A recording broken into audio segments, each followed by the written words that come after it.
Sir இந்த சங்கிகளெல்லாம் கெட்ட பசங்க சார். திராவிட முன்னேற்ற கழகம் திமுக எல்லாம் ஒரு பொய்யர் சார். தமிழர்களை ஏமாற்றுகின்ற கட்சி சார். மக்களை திசை திருப்புகின்ற கட்சி சார். சார் யோசிச்சு பாருங்க,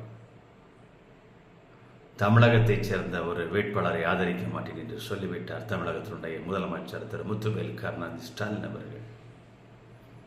சார் 1970களில் பெருந்தலைவர் திரு கே காமராஜ் அவர்கள் பாரதத்தினுடைய பிரதமராக வர வேண்டியது அது தடை செய்யப்பட்டது, தடுக்கப்பட்டது, நிராகரிக்கப்பட்டது. 1996 திரு ஜி கே மூப்பனார் அவர்கள் இந்தியனுடைய பாரத பிரதமராக வர வேண்டியது தடுக்கப்பட்டது. வேஷ்டி கட்டிய இரு தமிழர்களும் பாரத பிரதமராக வர வேண்டியதை தடுத்தது இந்த உலகம் கடந்த காலங்கள். 2002 தமிழகத்தைச் சேர்ந்த திரு ஏபிஜே அப்துல் கலாம், விஞ்ஞானி அப்துல் கலாம் அவர்கள் 2வது முறையாக ஜனாதிபதியாக வருவதை தடுத்தது இந்த திராவிட முன்னேற்ற கழகம். கலாம் என்றால் கலகம் என்று நிராகரித்த கட்சி திராவிட முன்னேற்ற கழகம்.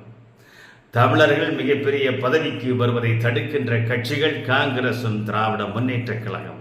இது வரலாறு சார். வரலாறு திரும்புகிறது பாருங்கள். இது மோடியின் ஆட்சி, பாரதிய ஜனதா கட்சியின் ஆட்சி, பாஜகவின் ஆட்சி. நீங்க சொல்றீங்களே சங்கிங்களுடைய ஆட்சி சார்.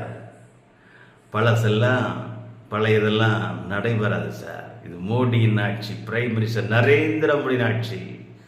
திரு சிபி ராதாகிருஷ்ணன் வெற்றி பெறுவார், ஜெயிப்பார், இந்தியனுடைய துணை ஜனாதிபதியாக பதவி ஏற்பார் சார்.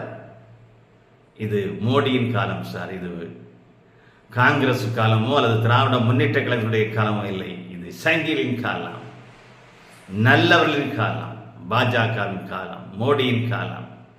சிபி ராதாகிருஷ்ணன் வெற்றி பெறுவார், ஜெயிப்பார், துணை ஜனாதிபதியாக வருவார், ராஜ்யசபையினுடைய சேர்மனாக அமர்ந்து ராஜ்யசபையை திறம்பட செயலாற்றுவார், பணியாற்றுவார், மக்களுக்கு சேவையாற்றுவார் சார். காலங்கள் உருண்டோடும் பாருங்க.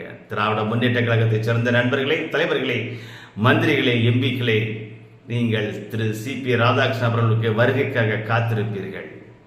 அவர்களுக்கு மாலைகள் சால்வை போட காத்திருப்பீர்கள், துண்டுகள் அணிய காத்திருப்பீர்கள், புத்தகங்கள் கொடுக்க காத்திருப்பீர்கள். காலங்கள் மாறும். இது காங்கிரஸ் காலம் அல்ல, திராவிட முன்னேற்ற கழக காலம் அல்ல. இது பாஜகவின் காலம், பாரதிய ஜனதா கட்சியின் காலம். திரு